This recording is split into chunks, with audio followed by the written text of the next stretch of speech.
I'm on the leadership team for the marketing track, and I'm going to introduce our next session. I have the pleasure of introducing Ben Reed. He is co-founder of PitchMaps, a consulting firm that specializes in B2B sales messaging. PitchMaps works with Fortune 500s and younger high-growth companies facing complex message or Me Too message that makes it difficult to stand out in a crowded marketplace. Ben is a graduate of Georgia Tech and has an MBA from Georgia State. He's also served as chair of the Tag Marketing Society and president of the Georgia Tech Business Network.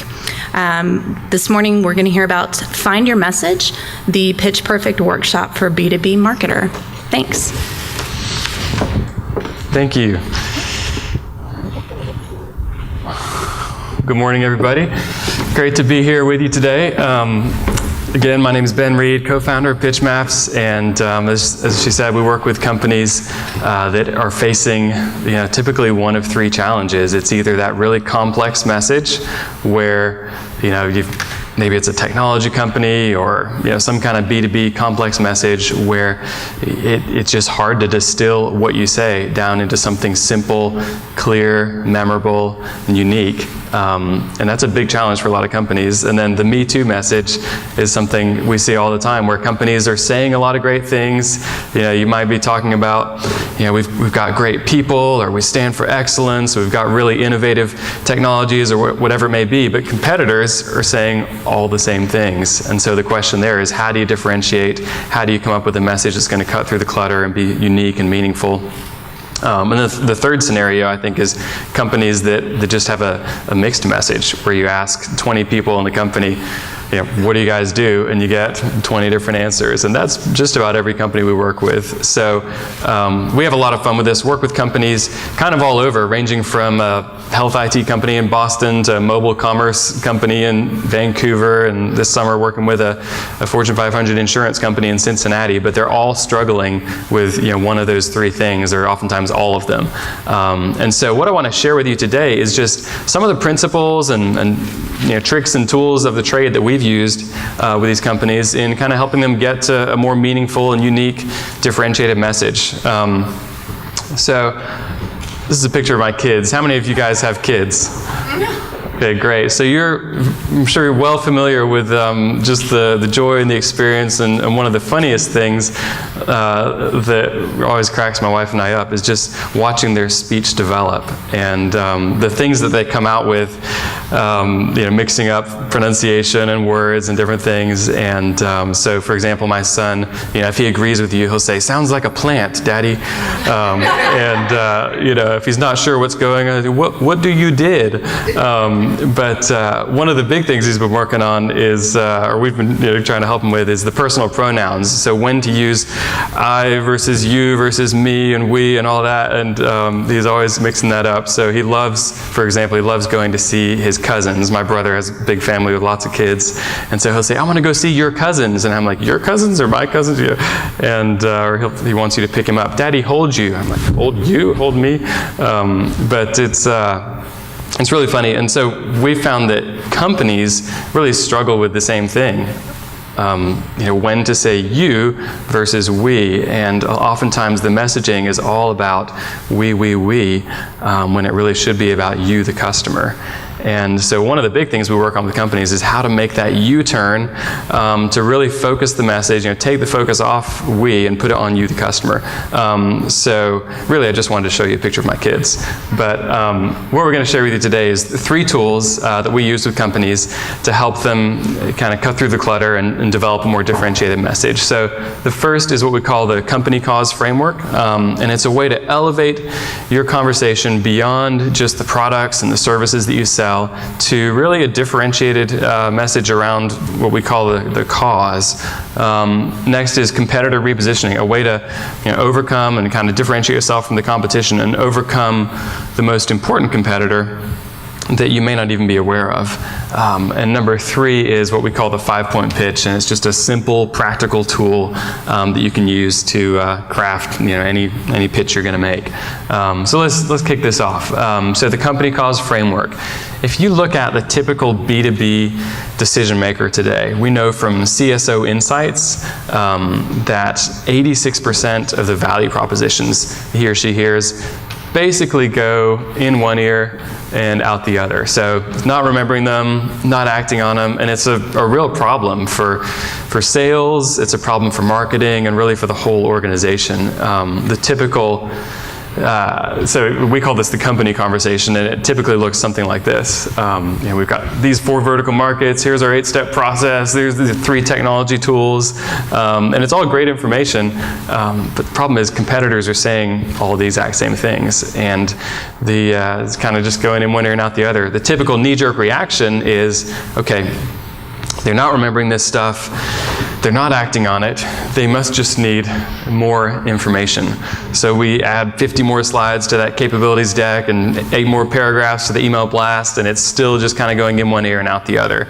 And that's because the things that people do remember and do act on are the things that make that more emotional connection, it kind of connect with people on that visceral level, that inspire them, that challenge them, that make them think differently about the world. So we call this cause, and it's your purpose, your rally cry, your stake in the ground, your why, and it's really all about, here's how we're changing your world, Mr. Customer. So again, that U-turn, not about us, not about our mission is to be the biggest, baddest, whatever in our industry, but the cause is really, here's how we're out to change your world.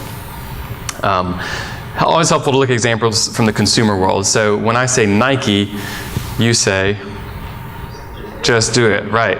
And they've been saying that since 1988, when the products and services they were selling were completely different from what they're selling today. But it's stayed true over the years because it's more than just kind of a high-level tagline or the marketing campaign for the year or that type of thing. But it really is what we would call a cause. We saw something from their CFO in a Wharton publication talking about how, yeah, just do it. It's more than just a marketing line, but it really describes our company culture and how we make decisions. And as a marketer, if you've got your CFO talking about your tagline, you're onto something. But we often joke, if B2B marketers had written this line, if we'd come up with this, what would it have sounded like? It might have been something more like this. Technologically advanced footwear solutions for the amateur and professional athlete. Or maybe, you want to shorten it, maybe to 3 words. So, you have the big session and boil it down, and you kind of land on something like this. Advanced footwear solutions, because you've got to have solutions in there, right? B2B, but that probably wouldn't have had the same impact that the Just Do It had. And it's an interesting story of how they came up with this line. So Dan Wyden from Wyden Kennedy, their ad agency, back in the late 80s, when they're going head-to-head with Reebok for market share, and they're launching their first big national ad campaign. They've shot all these videos, great cinematography, great acting, but it's the night before the big presentation to the client, and if any of you guys are agency folks, you've been there, and he's looking at all this creative work that they've developed and said, it's all great. Each video is great on its own, but there's nothing that really ties them all together. And that's when he came up with this line, just do it. And put it out there, and it just struck a nerve. So they started getting letters in from around the country of people saying, I've been meaning to get out there and exercise, and this was kind of the kick from behind that I needed to just do it. Or even more than that, I've been meaning to make this change in my life, and this was the motivation I needed to make that change. So Just Do It is just a great example of what we would call a cause. Now, take another example, Starbucks. If I say Starbucks, what line comes to mind? They don't really have a kind of a tagline that we would call like that. But do they have a cause? Absolutely. And if you're familiar with kind of the inner workings of Starbucks and the backstory, you'll know that when Howard Schultz started the company or took over the company, third place really kind of became their rally cry, and it's comes from when he was traveling in Italy and saw that Italians have three places. So they have home, they have work, and then they have the local cafe where they connect and unwind and community happens. And he kind of said, I think I could build a third place for America. And this is before the days that coffee culture had really kind of taken off. And that's what they set out to do. And they've done a great job with it. And if you walk into a Starbucks today and ask a barista about third place, oftentimes they'll tell you, yeah, absolutely, they drill it into you. And it's more than just the coffee, it's the ambiance and the furniture and the decor and the music and the lighting and what the barista says to you and everything to build this kind of sense of third place. If you go to their website, you'll see them talking about how that's really what we're out to do as a company. And so we would say that's their cause. We've looked at some examples here, and you can kind of separate all your messaging on two levels. So the company level, what you do. Cause is who you are. Company level is lots to remember. And when we work with companies on their messaging, oftentimes one of the biggest questions is, how can we boil it down to one thing? I mean, we do so many different things. We're in all these different vertical markets, so many different services. How can we ever boil it down to one thing? And it can be a real challenge, but at the end of the day, you do want to be known for one thing, and that's what having an overarching cause like this can really do. Company messaging can change. You might come out with a new service offering, a new product, a new approach. The cause always stays the same. Company messaging is easy to copy. Someone could come out with a similar product that you have or a similar approach or process, but they can't really copy your cause, or if they do, they'd look silly. Reebok started saying, just do it. Company messaging, more price sensitive, cause less. The company messaging may or may not motivate employees. Cause is why they come to work in the morning. So a lot of the work that we do with companies is around rethinking that conversation from company to cause and reframing their company messaging around their cause. And an example, we've looked at how to do this kind of in the B2C world, but I understand most folks here are in the B2B world, so I wanted to share with you an example today of a very B2B company that we worked with. So this is a company that makes plastic bottles, so it doesn't get more B2B than that. I mean, it's just, manufacturing, and they make water bottles and milk jugs and detergent bottles like this one. So their customers are companies like Nestle, P&G, seventh generation, and they design these bottles and they manufacture them and ship them around the country. And so how do you develop a cause for a company like that? So, they're not trying to get millions of Americans out there exercising. They're not trying to bring Italian coffee culture to the US. They're just trying to make plastic bottles. So in the research we did with them, we found out that the really big frustration for customers in their industry is quality. And it was a kind of an industry-wide problem where, a shipment of bottles shows up and you got bottles with more than one hole or, the wrong label, the wrong color, whatever it might be. And it was not just this company that struggled with it, but all kinds of companies in their industry struggled with it. And this company was doing something about it. They were really putting into some interesting new quality measures in place, and they were going through a bit of a turnaround themselves. So they had been bought by Bain Capital, going through this turnaround. They were a roll-up company, so they had like 50 plus plants across the country they had acquired. And so you can imagine varying levels of quality within that. And so they were really trying to kind of up their game in this quality space. And so we went through this whole exercise with them and landed on this core message and cause that was just 3 words, always made right. And that was a pretty bold statement to make for a manufacturing company where, errors are bound to happen and everything. So we backed it up with this 3-point promise that said, hey, when we make things, we make them right. But if something ever does go wrong, we'll make that right as well. Number 2, we're empowering every employee to speak up and take action if they see something that's not made right. And number 3, we're making the necessary investment in people and plants and technologies to make things right. So they took this message and unveiled it at company kickoff, and it started to kind of take off. So soon after, one of their plants out in Texas printed up this huge banner that said "Always Made Right," and took a photo with all their employees under it and put it out there. And then all of a sudden, all the different plants around the country started requesting banners and say, "Hey, we want one of those." So corporate had to scramble to get all these banners printed up and sent out to all the different plants across the country, because it just kind of struck a nerve with the whole culture of the company. It started showing up on hard hats and kind of all over the place, and really began to kind of become that North Star for the company and to drive a lot of things they were doing, decisions and strategy and everything. And I remember sitting in the CEO's office before they had unveiled this, and him saying, like, deep breath, okay, if we do put this out there, this is, the one thing that gives me heartburn is we're going to really have to live up to this. But the cool thing is they have. And the things that they're doing with the operational talent they've brought in and the investments they've made, and it all kind of ties together and reinforces this message. And so it's really become what we would say a cause for them. So how do you find your cause? So there are kind of two ways you can go about it. The first is to wait for lightning to strike. So this is the Howard Schultz traveling in Italy and just hits him third place, absolutely, great. And if you got time for that, or if that just happens to you, great.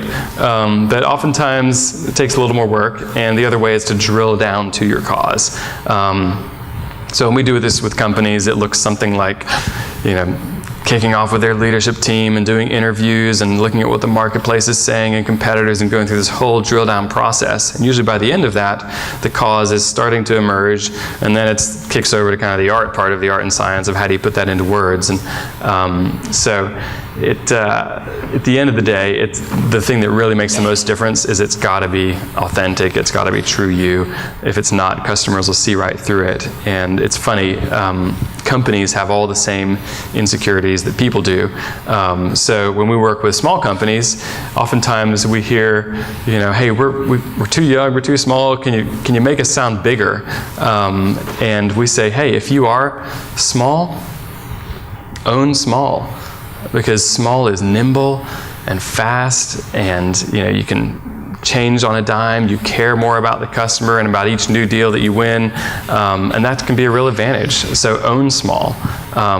The really funny thing is it happens on the other end of the spectrum. So we worked with a company not too long ago that was a Fortune 500 insurance company, like $1.5 billion division of this company, and they brought us in and said, we've had some consultants in, we've done some research, and we feel like we're just, too old and corporate. We feel like we're just vanilla, and that we ought to be tutti frutti. Could you make us kind of sound different? And we said, hey, if you are vanilla, own vanilla, because vanilla is great. It's steady, it's reliable, and especially in insurance and financial services, that's what you want.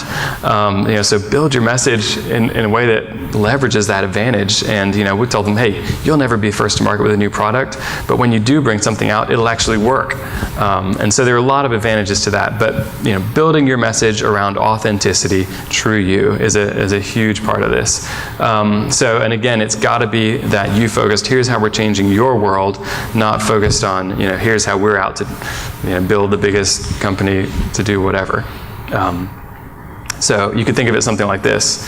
In a world where every bottle buying customer complains about quality and every supplier is saying they're doing quality, someone had to actually put a stake in the ground and commit to always making things right. And that's kind of a framework that we use when coming up with a cause. So look at your sales and marketing conversations. Do they only inform, or do they also inspire?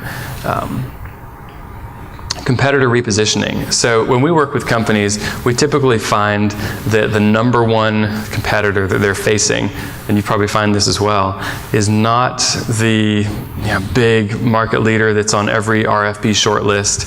It's not the new disruptor that's kind of stealing the spotlight and making all the headlines. But really the biggest competitor is the status quo. So it's the cost of change.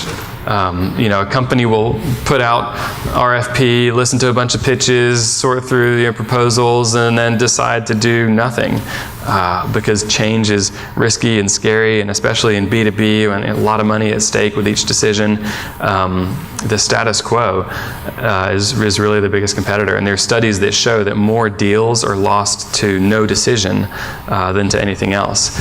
So in developing a message, you got to think about not just how are we going to beat the next guy, but how are we going to get the customer to even change and do something in the first place. But what about other competitors? So to get action, you've got to raise the cost of inaction. To overcome this status quo, the way that we think about it is, if you look at most sales presentations, marketing communications today, they often look something like this. They'll spend about 20% of the time talking about the customer's problem, and then 80% of the time talking about our wonderful solution. But the problem with that is it doesn't wake up that status quo decision maker. So to really wake them up to get action, you've got to flip that around and spend 80% of the time talking about your problem and the high cost of doing nothing. So really paint the picture. What's the financial impact? What's the organizational impact? What are the ramifications of doing nothing? And how much is this problem costing you every single day in lost customers or inefficiencies or whatever it may be? And once you paint that picture, then when you bring in our wonderful solution, it's a lifeline, and it's a breath of fresh air. Why would we not do this?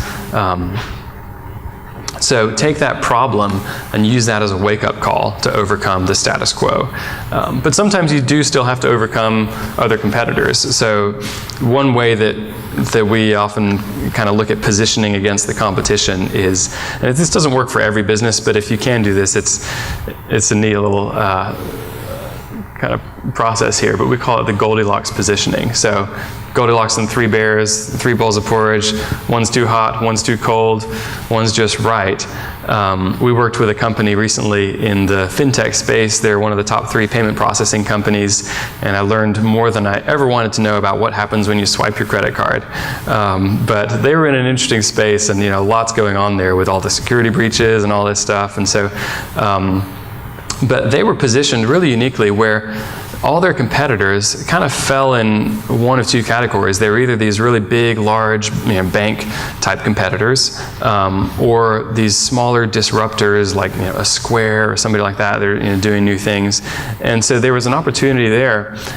The way this company was positioned, they had kind of the depth and breadth of the large-scale processors, but they kind of acted more like an agile technology company. So we built the messaging on that Goldilocks positioning, and it became a really unique way to kind of in one fell swoop, like push all the competition to the side, and say, here's what a really unique approach to this. And so, oftentimes, there's a way to do that. If you think, can you put all of your competition on some kind of spectrum and push them to the poles a little bit? So that's the Goldilocks positioning. Then the last thing I wanted to look at is just the 5-point pitch. And this is a really simple framework that we've developed that we use with every company we work with, whether it's a tech startup or Fortune 500 insurance company or whatever it might be. But it's a way to just tell your story that's going to be simple and meaningful and memorable. And it looks like this. So, number 1, got to come up with some kind of simple, concrete definer. So if you've ever been to a networking event, maybe something like this, and you ask somebody, "What do you do?" And they respond. 2 minutes later, you're left going, "I have no idea what you just said." So that kind of speaks to the need for a simple definer. So if you are an accounting firm, say, "We're an accounting firm."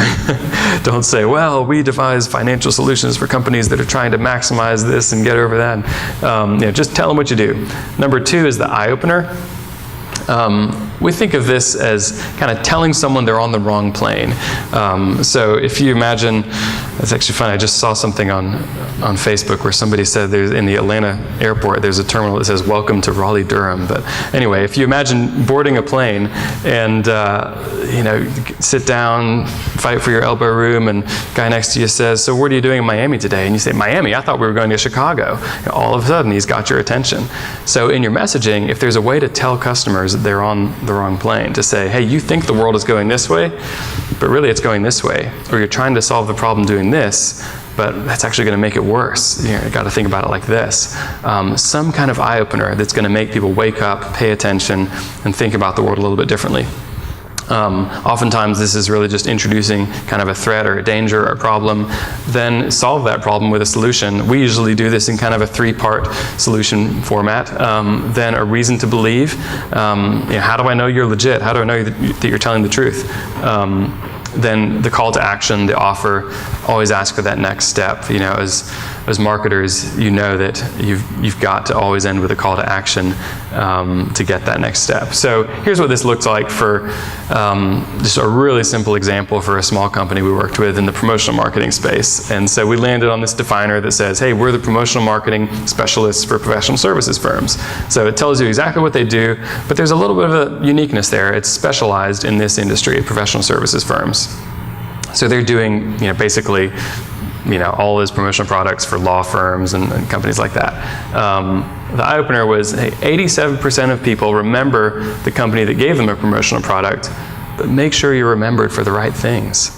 So I got given this pen with the company's name on it, and it blew up in my pocket. And you don't want that experience to be kind of the brand impression that you make. So make sure you're remembered for the right things. Here's how we do it. 90% of our clients are in this industry. We do more than source. We bring your ideas. We've got this proven 15-point promise, whatever it may be. Reason to believe, 100% of the firms that try us come back for more. Now they were a smaller company, so they were able to make that claim, and it was actually true. But maybe it's, we have a 98% client retention rate, or maybe it's, that's why companies like Coca-Cola and Home Depot and UPS are working with us, or whatever it may be. But something that's going to make people go, okay, this is legit. The offer, I'd love to show you some fresh ideas on making your firm unforgettable. But it's just a really simple kind of framework that you can use to map out an elevator pitch. And so whether you're walking into a networking event, and you always have these 5 points in the back of your mind, or you're going in to make a big presentation to the board, or decision-making group, and you might use this as kind of a 5-point framework to outline an even longer presentation. So that's the 5-point pitch. So know your cause, reposition your competitors, create your pitch. When we get brought in to work with companies, we typically get brought in to solve a sales, a marketing problem for their messaging. But invariably what we find is that the internal audience is the most important of all. And that's because there's this stat out there from Gallup that says that only 41% of employees know what their company stands for and what makes this brand different from competitors. So how do you present a unified message to the marketplace if over half your people are in the dark? So coming up with your cause, your 5-point pitch, some of these kind of things can really solve that problem, which oftentimes has an even bigger impact than solving the external messaging. And then you're making every employee a brand messenger and multiplying the impact of that message. So that's what I wanted to share with you today. Would love to open it up for questions, comments. Sure. So, stealing the floor here, kind of personal question, but not personal, just I want to know. So I just joined the startup around here, and they've been doing startup with you, they've been doing business for a while. They've had a ton of different messages kind of going out the door, and they brought me in for product marketing because they're like, we want you to start owning it, naming all these things. So under the executive level, all the employees are really confused as to when somebody asks them what we do, you hear 20 different things. We have every challenge that you've hit. I just laughed as you said every one. How do you have any tips for getting the executives to understand this is the most important thing we need to do? Any other project we want to do, that's great and it helps, but we need to figure this out, because while you can say it, and every time you talk to someone, you can say it eloquently, they can't, your employees can't. So how do you get that buy-in? So how do you get their buy-in in terms of buying into the message that you've come up with? Just not necessarily just that's the most important. Or that they need to come up with a message. That people, that their employees are confused, because they're not really seeing that. Yeah, one of the biggest ways would be to support it with data, to do a little bit of a soil sample around the company and maybe ask 20 different people, hey, how would you describe our company? What do we do? Write down the answers and give them a list and say, here's how your employees describe what you do. Is this accurate? And they probably would not agree that it'd be accurate. And so maybe get their buy-in that way or something. Yeah. Other questions? So with like the 5-point pitch, is that something you do after you address like that 80% pain point? Because it seems like it's really like more so focused on you as opposed, even though you're presenting solutions, it still seems it's more about your firm. So it's like step 2, or do you integrate it into the initial process? Yeah, that's a great point. So the 5-point pitch, is really an elevator pitch, and what we've found works well is, when someone says, "What do you do?" you got to tell them. So that is the time where you've got to say, "We do such and such," and talk about yourself. But to make it as quick as possible and to use their language, not yours. So to get away from the jargon and the acronyms and everything that's meaningful to you, and to explain it in terms that they would understand as quickly and clearly as possible. And when we're doing this for companies, we'll sometimes spend days working on, how do you get down to just something that's going to be really simple and concrete.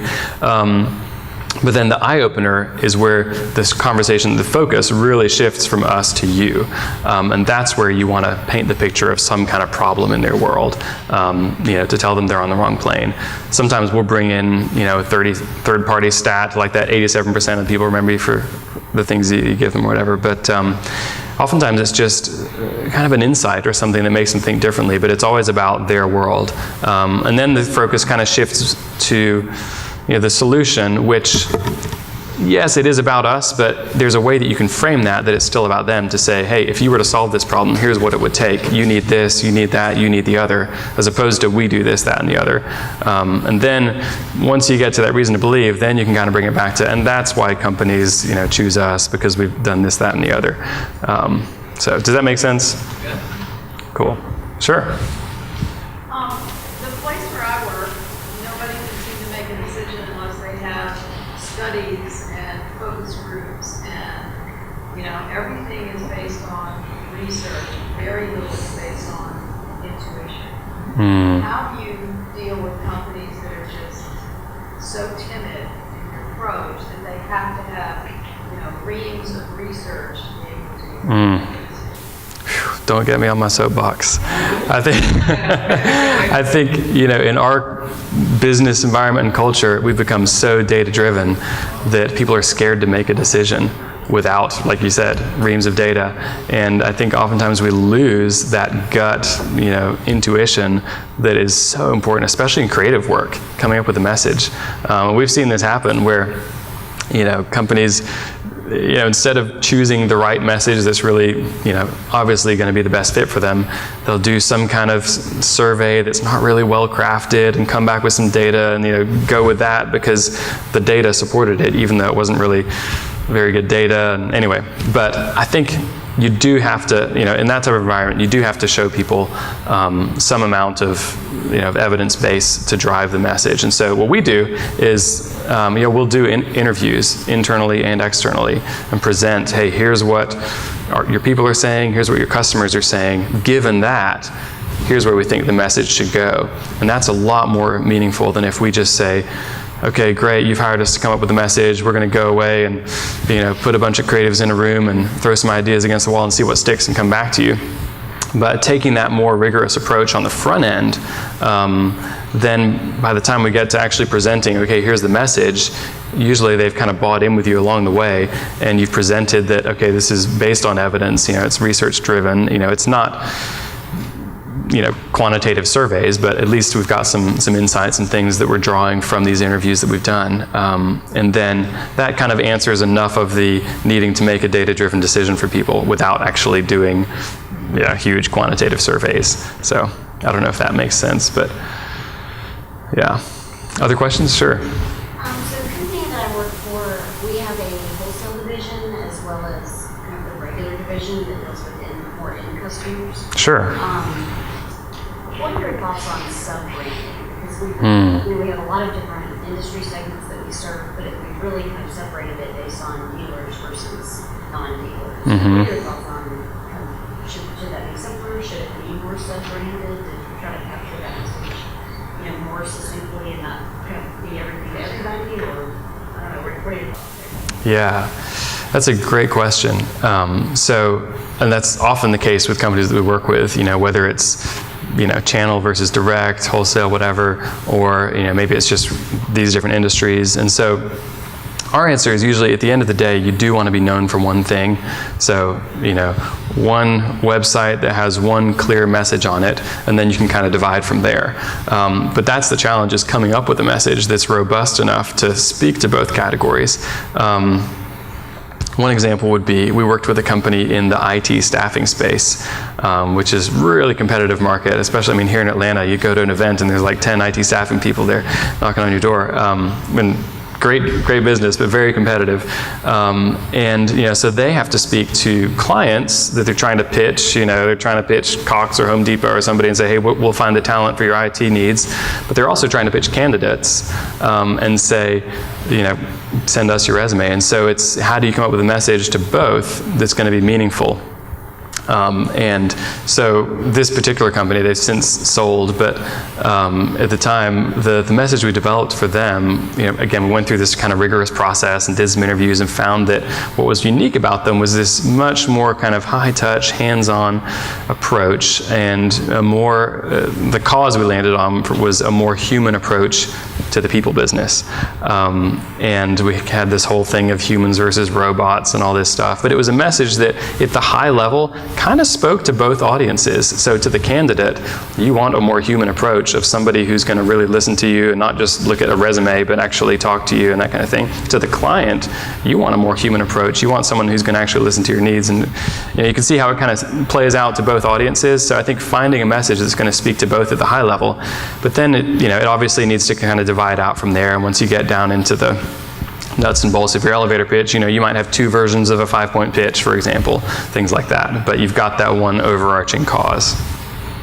Sure, yeah. Other questions? Sure. I think the question, if you think of this is a little bit different, in terms of the company, an example that you gave, where does the cost of it, or is the cost just your backdrop of what you do and how you identify? Where does that aspect of it fit in? Is it part of the pitch at all? Or? Okay, yeah. Where does it fit in the pitch? That's a great question. Yeah, so the cause, usually when we're developing messaging for companies, we're coming up with all kinds of different messaging. So the 5-point pitch is just one slice of it, but it's, talking points around your process and your solution, all that company messaging we're developing. Headlines that you use in your website and ads and all that kind of stuff, stories about your customers. And so really in all of those areas, we're trying to point back to the cause. So, and even broader than that, but we're kind of encouraging the companies to look at your business processes and make sure they match the cause too. So for example, if you're all about speed, and you look at your processes and say, gosh, we're really slow in responding to customer inquiries, how can we improve that? So really, you want everything to kind of point back to that cause, so it really does become that true north for the company. Yeah, other questions? You have one? Sure. Shifting the presentation to like 80% of what, where they're going wrong. How do you do that without essentially becoming something? Yeah, it's a great question.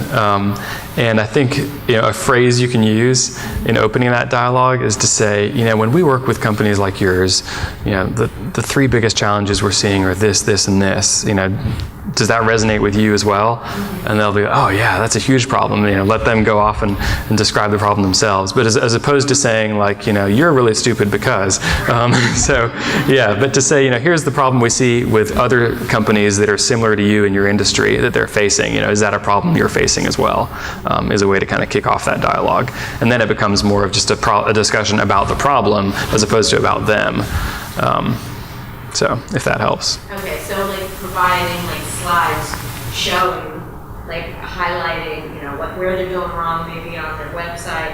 If you point to specific things that you've identified, how do you how do you move into that piece? Yeah, I would start broad. So start with problems in the industry, not with them specifically, and then kind of let them play out the problem in their own company. and kind of switch the floor to them. But if you can come in as a service provider and say, here's what we see, and that's a big advantage that service providers have is, we're working with lots of different companies, and so here's the problem we see out there, and maybe it's supported with some third-party data or something.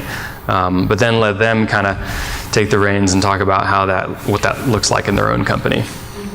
So that'd be my recommendation. Sure. So when you have a prospect in an industry that you're not necessarily familiar with or something you're working the first time, are there any sort of tools and stuff that you have besides a Google type of situation that you use for research and get more sort of market insight?